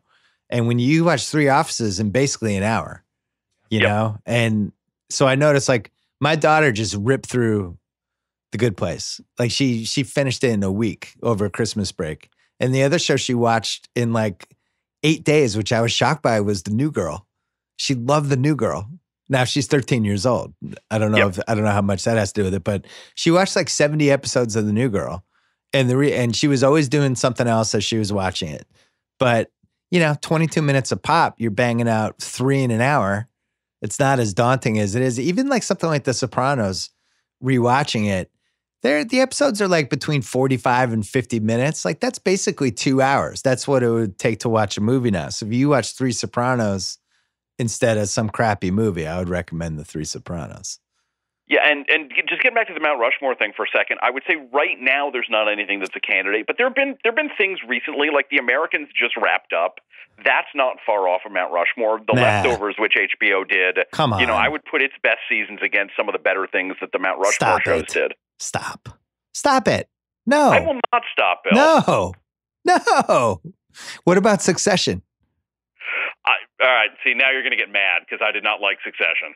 Yeah, but you only stopped watching after like 3 episodes. No. And then you got stuck in your corner where you were like, I've already dispatched the show. I'm out, and I can't admit I was wrong. I get it. No, I stopped watching after 2 or 3. Then Andy and Chris and the rest of the world kept saying, no. It gets better after episode 5. So I watched episode 5. Didn't get better. They said, no, you got to get to episode 6. Got to episode 6. Didn't get better. They're like, it gets better at episode 7. And at that point, I was out. This just hurts my feelings. I don't know. I don't know what else to say. For everybody, Bill. It's okay. I don't know what to say. It was that show and Billions have been my 2 favorites of the last couple years. I just really enjoy watching them. Billions is really fun. I don't know if it's a great show, but it's entertaining in a way that a lot of the quote unquote, great shows these days, never manage to be. So I really appreciate that. Billions is James Harden. It knows exactly what it is, and it's going to play its game, and you're along for the ride. And it's going to take threes and get to the free throw line, and that's what it does. It's good. Yep, it's a good show. Good luck with the book. I'm excited to really, really fully dive into it as soon as my rewatching binge is done. And then we can read you on Rolling Stone as well. Yes, you can. Website and magazine? Yeah, website and magazine. I'm back in print. It's been an adjustment. An adjustment in what way? No, just I've got to deal with word counts. I've got to deal with deadlines. I got to write. Oh, the magazine comes out once a month, so I have to write everything a month in advance. So I'm always having to call and beg for screeners because you know how TV works. Stuff is not always ready that early. Yeah, word counts. Jesus, remember those? All right, congrats. But on the other hand, some people in Hollywood still really care about being in print. I know, as evidenced by the whole Entertainment Weekly phenomenon. They still get covers of every relevant everything. So I do think there was one show I was sort of struggling to get in time, and then the director heard that Rolling Stone was interested in reviewing it, and he said, "Oh, I want us to be in Rolling Stone." And the next day, I got all the episodes. Wow, Yeah, see? Prince not dead. That's nice. Alan Sepinwall, a pleasure as always. Best of luck with the book. I can't wait to finish it. Thank you, Bill. I really appreciate that. All right. Before we go, I wanted to just quickly call my dad to gauge his temperature for the Pats game this weekend. Before we do that, the True Detective After Show. It's called Flat Circle. It's on the Ringer's YouTube, Twitter, and Facebook pages. It premieres Sunday night, right after True Detective ends on HBO, hosted by the Ringer's Chris Ryan and Jason Concepcion. It goes deep into the plots, themes, characters, the cultural context, the leads, true time cases that might mirror what's going on. Check it out. The Flat Circle, a True Detective After Show, all on the Ringer platforms. All right, Dad, you have like 3 minutes. How worried are you about this Patriots game on a scale of 1 to 10? An 8, probably. An 8? Why isn't it a 10? Well, because I'm still optimistic that we're going to win, but I mean, an 8 is very high for me in terms of usually this is a walkthrough for us, this first round after we've had the bye. And it should be if we hadn't had that ridiculous loss to Miami, and we should be playing Indianapolis, although I think I'd still be worried about Indianapolis as well. But we're just not a very strong team, comparatively speaking, as you and I have talked many times to other years.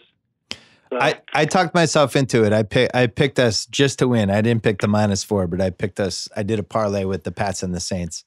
Made the whole case. I'm shocked that the line is 4, by the way. I know we're home and everything, and it's going to be 20 degrees, but we don't have any forecast of precipitation. I was hoping we would, but it's going to be really cold and windy. That's good for us. These Chargers are living in San Diego and LA. We don't like the cold weather here in Southern California. Well, I know. I mean, you were just out here and your family was walking around in 20-degree weather in sweaters. I mean, you guys don't, the California people aren't used to this weather. Was that a dig? I felt like you just took a dig at your entire family just now. Excuse me? It felt like a dig directed at your entire family, including all of your heirs. Dig at the parents for how they take care of the kids. But, I'm really worried. Obviously, an 8, I could give it a 9, I guess. I'd maybe give it a 6 if it hadn't disappeared with 2 games left in the season. Oh, Gordon? Yeah. And if Gronk wasn't walking around like Gronk looks my age, the way he walks around, and I don't know. We've rallied and won these games in the past. It's kind of funny up here, by the way. They keep showing on the sports at night, the different channels, Phillip Rivers and his family, and he's got these 8 beautiful kids, and he's a philanthropic character. He's got a kid on the way. He looks like this great guy, and it's hard to root against him. Yeah, it is. He is. And this is kind of his moment where if he's never made the Super Bowl, and like Breeze versus Rivers, you can almost see all the storylines coming to that one. Same draft, right, exactly. Not same draft, but traded Breeze after the Rivers Eli Roethlisberger draft to create the spot for Rivers, and now they're playing each other, and you can see it. I can totally see it happening. Yeah, and you can see it up here that. We don't know much about this team either. We've played other teams, and then we see them again in the playoffs, so we played them last year. But this team is a real unknown to most of us. We don't get them much on TV. It's obvious that they have a good pass rush, and they move their defensive ends around, which scares us to death because you and I keep talking about Brady and how he sees that pass rush coming and dumps the ball on the ground, and he's always looking at his first option, not his second or third option. Things are different. Well, it doesn't sound like you think we can win. God, does he sound confident to you? No, none of us really seem confident. You just got confident today, it feels like. I'm excited. If we don't have any turnovers and we get a couple of turnovers, I think it's going to take that kind of game.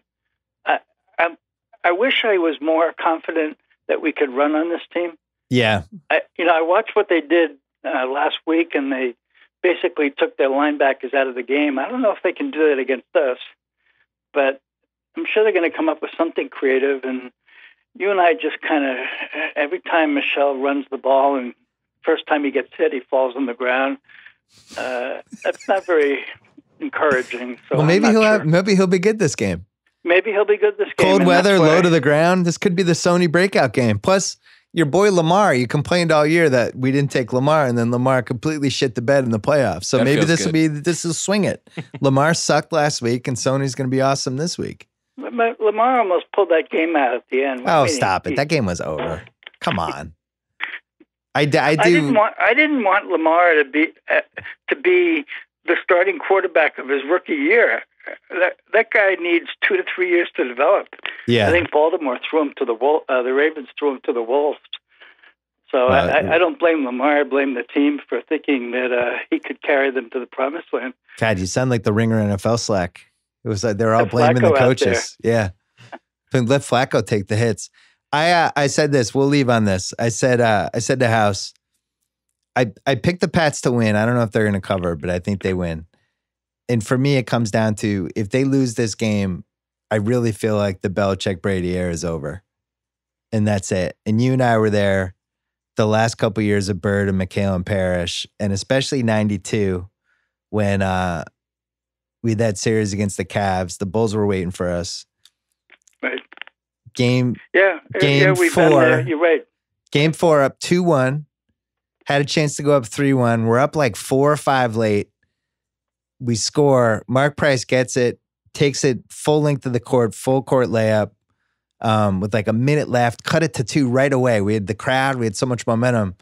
And I feel like that play alone probably ended then they ended up beating us in OT and they ended up winning in 7. And when we lost that series, we were kind of like, this is over? Because we knew Bird wasn't coming back. And the team that they had, it just was like, this is going to become something different now. You could kind of feel it in the moment. And I think if the Chargers win in Foxborough with the Pats 16 straight, all that stuff, well, I think that's it. And it's been an unbelievable run. It's been 2 decades. I'm not complaining. It's just like, it's hard to imagine us coming back from that because we don't have the young talent. Well, that's certainly a discussion up here. Is this the end of the Bill and Brady dynasty, But the other element is we have nobody in waiting if it is, and if Brady is finished. Yeah. And that's a scary thought. We see all these other teams that they go through a rebuilding process. We've never gone through a rebuilding process since these guys have hooked up, and that would be really tough for New England fans to. Nobody feels bad for us, just for the record. Not one person. I know that. The rest of the country does. We're the greatest run. We should never win again after this. We should go 4-12 every year for 40 years. But not that I want to, but you know what I mean. No, it was an unbelievable run. My thing is, I don't think it ends at home because I think if they do lose this week, I do feel like that might be the end. And if it ends, it's not going to be. I think the crowd will rally. I don't know. I just have faith in whatever. Well, you asked me how worried I was. You didn't ask me who I was picking. Oh no, I know I didn't. I'm worried on a scale of 8 out of 10. Yeah, but you pick us. I know who you're picking. You pick the Pats every time. I'm picking the Pats to win. Yeah. I'm picking Indianapolis to upset Kansas City. Yeah. I'm picking us to host the AFC Championship game next Sunday when I'm out in California watching it with my family. And we're on to maybe one final Super Bowl. So how's that? Oh yeah, we should mention. That was the other reason I was calling. Your brother Bob turned 70 today. He's coming out next week to see us. My brother Bob turned 70. I called him. I welcomed him to a very select club because not everybody gets to join. Yeah, if you know what I mean. So he's not happy about it. He was complaining about the nasty cards he's been getting, the messages left on his voicemail. I hope you called him and said something. I'm calling him after we do this podcast. We should mention you come from an Irish Catholic family where you were born at the end of November 1947 and Bob was born literally 13 months later, right? Or 12 months? Yeah, 13 months later. 13 months and like a week later. It's pretty close. Bob Chuck was born 12 months after that, by the way. Yeah, well, the Irish know how to reproduce. And we never got the attention we should have gotten because with so many kids. Yeah. And here you are, an only child, and you get so much attention. Well, so Uncle Bob, you got married early and you had me, and Uncle Bob was out there as a bachelor. And I'm going to tell this story because he's 70 and it's a great story. When we were living in Chestnut Hill, Bob moved to Fort Lauderdale for a couple years. Yeah. And was really having a good time, Kyle. Yeah. Yeah. Like really having a good time. He was like bartending. He's his mid-20s. Handsome guy, my Uncle Sure. Bob. Handsome guy. And at one point sent a postcard to my dad, which I'd opened because it was in the mail. And he had this whole thing, here's what I'm doing. He's like, I met this new girl. And then he put in parentheses, Bill, 36, 24, 36, exclamation point.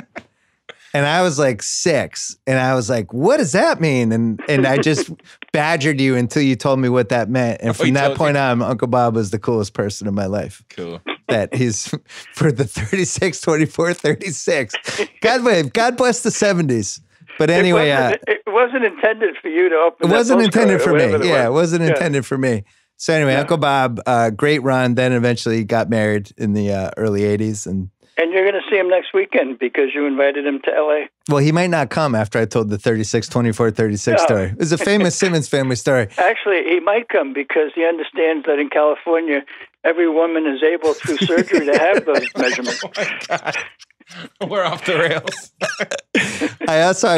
I wore sneakers to his wedding. I refused to wear brown shoes. You did, and we have that picture for posterity. I'm gonna post that on Instagram as I wish him a happy 70th. We should blow it up. That could be a present to him for his birthday. Well, he was also a phenomenal basketball player. I learned whatever I learned about how to play basketball playing with him and Chuck and all the brothers. But he was the point guard.